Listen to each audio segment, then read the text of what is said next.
ছোট শিশুকে চুমা দেওয়া এটাও শিশুর অধিকার।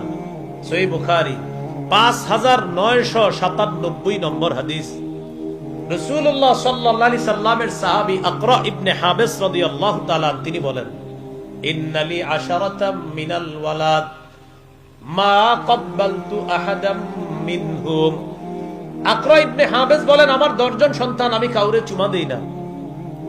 فقال رسول الله صلى الله عليه وسلم من لا يرحم لا يرحم। নবী বলেন, যে দয়া করে না তার প্রতি দয়া করা হয় না। তুমি 10 জন সন্তানের একটারেও চুমা দাও না, এটা কেমন কথা? তুমি যদি দয়া না করো তাহলে তোমার প্রতিও দয়া করা হবে না। কত নাম্বার হলো? 24।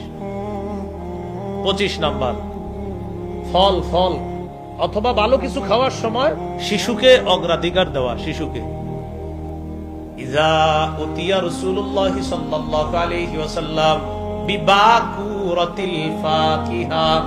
নবীর কাছে যখন গাছের প্রথম ফল আনা হতো, গাছের প্রথম ফল আনার পর নবীজি দোয়া করতেন।